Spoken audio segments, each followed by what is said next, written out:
Hi every one. എൻ്റെ കൂടെ ഇന്നുള്ളത് Krishna hospital Ernakulam allergy asthma centre കൊച്ചിയുടെ ഹെഡ് ഡോക്ടർ എസ് കൃഷ്ണനാണ്. സാറ് അലർജി ആസ്മ എന്ന ഫീൽഡിൽ 25 ഇയേഴ്സ് കംപ്ലീറ്റ് ചെയ്ത് കഴിഞ്ഞു. നമുക്ക് കൂടുതൽ കാര്യങ്ങൾ സാറിനോട് ചോദിച്ചറിയാം. Hi sir. ഹലോ.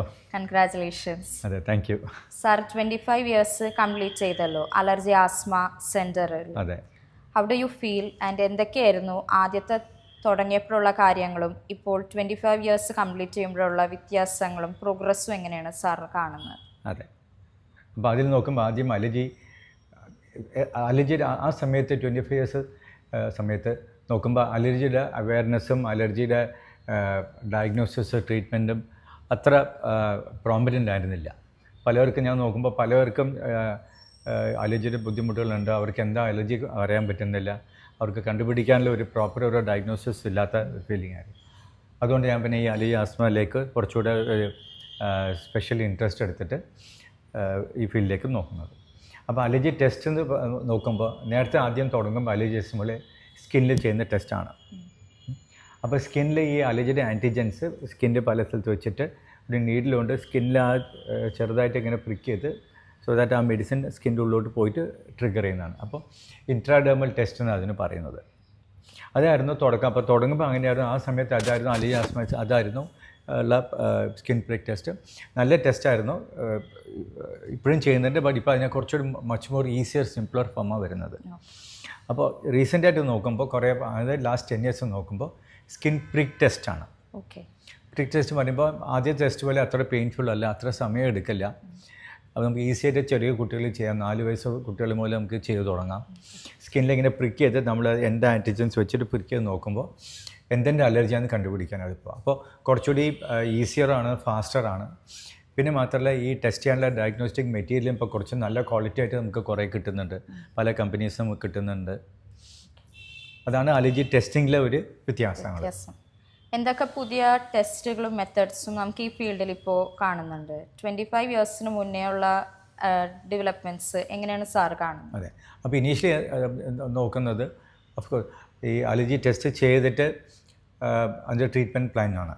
അപ്പോൾ ഇപ്പോൾ കുറച്ചുകൂടെ അലർജി ടെസ്റ്റിങ്ങും കുറച്ചുകൂടി നല്ല ക്വാളിറ്റി ടെസ്റ്റിംഗ് മെറ്റീരിയൽ കാരണം നമുക്ക് പ്ലാനിങ് എളുപ്പമാണ്. കുറച്ചുകൂടെ ഡെഫിനറ്റായിട്ട് പറയാൻ പറ്റും എന്തിൻ്റെയൊക്കെ അലർജിയാണെന്നും. അലർജി ആണെങ്കിൽ നമുക്കത് പ്രിവെൻഷൻ ചെയ്യാനുള്ള ട്രീറ്റ്മെൻറ്റ് എന്താ ഉള്ളത്. പിന്നെ ട്രീറ്റ്മെൻറ്റുള്ള സ്പെസിഫിക് നമുക്ക് അലർജിയുടെ ട്രീറ്റ്മെൻറ്റ് നോക്കുമ്പോൾ ഒന്ന് ഫുഡ് അലർജി ആണെങ്കിൽ ആ ഫുഡ് അവോയ്ഡൻസ്, പോളൻ അലർജി ആണെങ്കിൽ അതെങ്ങനെ അവോയ്ഡ് ചെയ്യാൻ പറ്റും, അതിന് എന്തെങ്കിലും ചെയ്യാൻ പറ്റുമോ. ഏറ്റവും കൂടുതൽ നമ്മൾ ഇപ്പോൾ കാണുന്നത് ഡസ്റ്റ് മൈറ്റിൻ്റെ അലർജിയാണ് ഓൾ ഓവർ ദ വേൾഡ് കൂടി വരുന്നത്. അതും പ്രത്യേകിച്ച് ഇപ്പോൾ എൻവയോൺമെൻറ്റ് ഫാക്ടേഴ്സ്, പൊല്യൂഷന് അതൊക്കെ വരുന്ന കാരണം ഈ dust might, fungus, cockroach allergy ഒരുപാട് കൂടി വരുന്നത്. അപ്പോൾ ഇതിന് നമുക്ക് പ്രത്യേകിച്ച് ട്രീറ്റ്മെൻറ്റ് ഉണ്ട്. അതാണ്. അപ്പോൾ അതിൻ്റെ പേരാണ് അലർജൻ ഇമ്മ്യൂണോതെറാപ്പി എന്ന് പറഞ്ഞിട്ട്. അപ്പോൾ ഈ അലർജൻ ഇമ്മ്യൂണോതെറാപ്പിയിൽ നമ്മൾ അലർജി ടെസ്റ്റ് ചെയ്ത് ചില പെർട്ടിക്കുലർ ടൈപ്പ് ഓഫ് അലർജിക്ക് നമുക്കത് ബോഡി തന്നെ അത് പ്രിവെൻറ്റ് ചെയ്ത് ഓവർകം ചെയ്ത് അലർജൻ ഇമ്മ്യൂൺ സിസ്റ്റം ഡെവലപ്പ് ചെയ്ത് ഫൈറ്റ് ചെയ്യാനുള്ള ഓപ്ഷൻസ് ഉണ്ട്. അപ്പോൾ നേരത്തെ കുറേ കൊല്ലം മുമ്പ് നേരത്തെയും അലർജൻ ഇമ്മ്യൂണോതെറാപ്പി ട്രീറ്റ്മെൻറ്റ് ഉണ്ടായിരുന്നു. പക്ഷേ അത് ഈ ക്വാളിറ്റി ഓഫ് മെറ്റീരിയൽ അവൈലബിൾ നോക്കുമ്പോൾ ഇപ്പോൾ much more better quality of immunotherapy മെഡിസിൻസാണ് ഉള്ളത്. കുറച്ചുകൂടി പ്യൂരിഫൈഡ് ആണ്, കുറച്ചുകൂടി റിഫൈൻഡ് ആണ്. പിന്നെ നമ്മളതെങ്ങനെയാണ് എടുത്തുകൊണ്ടിരുന്നത്. അപ്പോൾ ആദ്യമുള്ള അലർജി ടെസ്റ്റ് നോക്കുമ്പോൾ സബ്ക്യൂട്ടേനിയസ് ഇമ്മ്യൂണോതെറാപ്പി എന്നാണ് പറയുന്നത്. അപ്പോൾ ഈ അലർജിയുടെ ഷോർട്ട്സ് പറയും അലർജിയുടെ ആ ആൻറ്റിജൻസ് നമ്മൾ സ്കിന്നിൽ ചെറിയ ഇഞ്ചക്ഷൻ പോലെ എടുത്തിട്ട് ചെയ്യുന്നത്.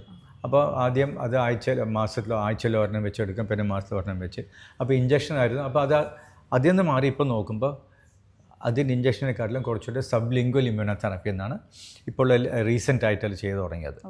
അപ്പോൾ അതിൽ ഈ ആൻറ്റിജൻ മെറ്റീരിയൽ നാക്കിൻ്റെ ഇടയിൽ വെച്ചിട്ട് അത് ചെയ്ത് വരുമ്പോഴത്തേനും വളരെ സിമ്പിളാണ്. പേഷ്യൻറ്റിന് വീട്ടിൽ തന്നെ ഈ ട്രീറ്റ്മെൻറ്റ് എടുക്കാൻ പറ്റും. പിന്നെ നേരത്തെ ഇഞ്ചക്ഷൻ എടുക്കാൻ എപ്പോഴും ഹോസ്പിറ്റലിൽ വരേണ്ട കാര്യമില്ല. അപ്പോൾ പേഷ്യൻസും കുറച്ചുകൂടി സാറ്റിസ്ഫൈഡ് ആണ്. നമുക്ക് കുറച്ചുകൂടി better quality of immunotherapy treatment കൊടുക്കാൻ പറ്റുന്നുണ്ട്. നാക്കിനിടയിൽ വെക്കുന്നത് തന്നെ ഡ്രോപ്സ് ഉണ്ട് ചെറിയ കുട്ടികൾക്ക്, വലിയ ആൾക്കാർക്ക് ടാബ്ലറ്റ് ഫോം ഉണ്ട്. അതാണ് ഇപ്പോൾ റീസെൻറ്റ് ഡെവലപ്മെൻറ്റ്സ് അലർജൻ ട്രീറ്റ്മെൻറ്റിൽ ഇമ്മ്യൂണോതെറാപ്പി എന്ന് പറഞ്ഞത്.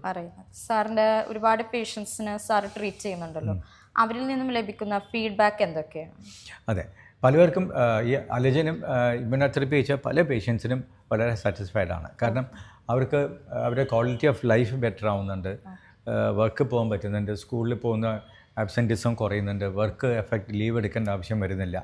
നേരത്തെ അവർ ഇമ്മ്യൂണോതെറാപ്പിയും ആ ട്രീറ്റ്മെൻറ്റ് ചെയ്യുന്ന മുമ്പ് എങ്ങനെയാണെന്ന് വെച്ചാൽ പല പ്രാവശ്യം സീസൺ എന്തെങ്കിലും കാരണം കൊണ്ട് കൂടിക്കഴിഞ്ഞാൽ പിന്നെ അതിൻ്റെ ആൻറ്റിഹിസ്റ്റമിൻ മരുന്നും അലർജിയുടെ മരുന്നുകൾ മാത്രം കഴിച്ച് വെയിറ്റ് ചെയ്യണം അത് കുറയുന്നവരെ.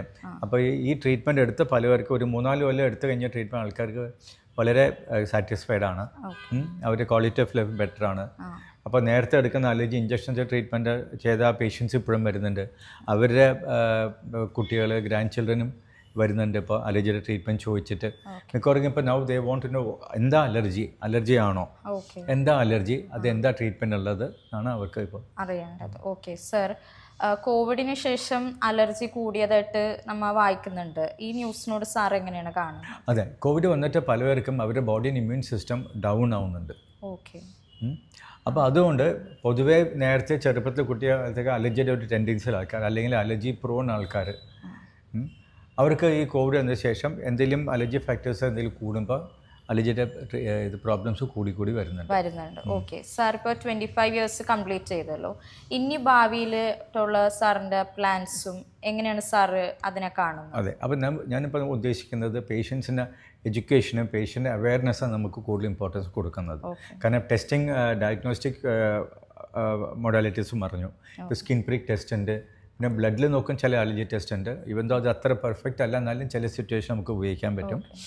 പിന്നെ ടെസ്റ്റിംഗ് മെറ്റീരിയൽ കുറച്ചൊരു ബെറ്ററാണ്. അപ്പോൾ കൂടുതൽ അവയർനെസ്സും നമുക്ക് എപ്പോൾ ഈ അലർജി ടെസ്റ്റ് ചെയ്യണം, എപ്പോൾ ചെയ്താൽ നമുക്ക് അലർജി ഭാവിയിൽ അതിൻ്റെ പ്രോബ്ലം വരാതിരിക്കാൻ പറ്റും. അങ്ങനെ ഇപ്പോൾ ചില കുട്ടികൾക്ക് തുമ്മലും മൂക്കടപ്പ് ഉണ്ടെങ്കിൽ അവർക്ക് അലർജി ആസ്മയിലേക്ക് പോവുകയില്ലേ, അത് പ്രിവെൻറ്റ് ചെയ്യാനുള്ള നമുക്ക് അതിൻ്റെ അവയർനെസ് കൊടുക്കാനും അത് പ്രിവെൻഷൻ എന്നാണ് ഉദ്ദേശിക്കുന്നത്. ഞാൻ ഇങ്ങനെ പേഷ്യൻസിൻ്റെ ക്വാളിറ്റി ഓഫ് ലൈഫ് ബെറ്റർ ആക്കണം, അതാണ് ഉദ്ദേശിക്കുന്നത്. സാറിൻ്റെ ഫാദർ ഒരു സർജനാണ്. സാർ എന്തുകൊണ്ടാണ് ഈ ഒരു അലർജി ഫീൽഡ് തിരഞ്ഞെടുക്കാൻ കാരണം? അത് ആ ഒരു ഫീൽഡിൽ സ്പെഷ്യലൈസേഷൻ എടുക്കാൻ കാരണം എന്തായിരുന്നു? അതെ, അപ്പോൾ ഞാൻ എൻ്റെ മെഡിസിൻ കഴിഞ്ഞിട്ട് ഇൻറ്റേൺഷിപ്പ് പോസ്റ്റ് ഗ്രാജുവേഷൻ കഴിഞ്ഞ് നോക്കുമ്പോൾ പല ഫാമിലിയിലും പല ഫ്രണ്ട്സ് എല്ലാവർക്കും ഈ അലർജിയുടെ പ്രോബ്ലം പറഞ്ഞുകൊണ്ടിരിക്കുന്നുണ്ട്. പക്ഷെ അവർ ഷുഗറല്ല അലർജിയാണോ, പിന്നെ അലർജി ആയാലും അലർജി അല്ലേ, നമുക്കൊന്നും ചെയ്യാനില്ല, അങ്ങനെ ഒരു ധാരണയായിരുന്നു. അതുകൊണ്ട് പലവർക്കും ആസ്മയുടെ പ്രോബ്ലം കുറയാതിരുന്നു. എനിക്ക് അറിയുന്ന പലവർക്കും ആസ്മ സിംറ്റംസ് കുറയാതെ വലിയ ബുദ്ധിമുട്ടായിരുന്നു. അപ്പോൾ എനിക്ക് തോന്നിയായിരുന്നു അലർജി ഒരു കാരണമാണെങ്കിൽ അത് കണ്ടുപിടിച്ച് നമുക്ക് പ്രിവെൻറ്റ് ചെയ്യാനുള്ള എന്തൊക്കെയാണ് ഓപ്ഷൻസ് ഉള്ളത്, അതിലൊന്ന് കൂടുതൽ നമുക്കൊരു ഇൻട്രസ്റ്റ് എടുത്ത് ഒന്ന് കമ്മ്യൂണിറ്റിയിലേക്കും പേഷ്യൻസിലേക്കും ഒരു യൂസ്ഫുൾ ഒരു വർക്ക് ചെയ്യണം എന്നൊരു താല്പര്യം. ഓക്കെ സാർ, ഇപ്പോൾ ഇത്രയും ഒരു ജേർണിയിൽ മറക്കാൻ പറ്റാത്ത ഏതെങ്കിലും ഒരു പേഷ്യൻറ്റോ എക്സ്പീരിയൻസ് എന്തെങ്കിലും സാറിന് ഉണ്ടോ ഞങ്ങളോട് ഷെയർ ചെയ്യാൻ? അതെ, ഇൻഡിവിജ്വൽ പേഷ്യൻസ് പറയാൻ ബുദ്ധിമുട്ടാണ്. പക്ഷേ പലവരും ഞാൻ പറഞ്ഞ പോലെ പലവരും ഇപ്പോൾ വന്നിട്ട് അവരുടെ കുട്ടികൾ കൊണ്ടുവരുന്നുണ്ട് coming with the children grand children saying doctor 20 കൊല്ലം മുമ്പ് എനിക്ക് അലർജി ട്രീറ്റ് ചെയ്ത് ഇപ്പോൾ കുറേ ബെറ്ററാണ്. അപ്പോൾ ആ ട്രീറ്റ്മെൻറ്റ് എൻ്റെ കുട്ടിക്ക് അല്ലെ ഗ്രാൻഡ് ചൈൽഡിന് ഇപ്പോൾ ഇമ്പ്രൂവ്മെൻറ്റ് വരുന്നുണ്ടോ. അപ്പോൾ അങ്ങനെയൊക്കെ വരുമ്പോൾ നമുക്കൊരു സാറ്റിസ്ഫാക്ഷനാണ്, അവർക്ക് ഇമ്പ്രൂവ്മെൻറ്റ് കിട്ടി, അവരുടെ ലൈഫ് ബെറ്ററാണ്. Okay, thank you sir. Thank you for spending your time with us. Thank U.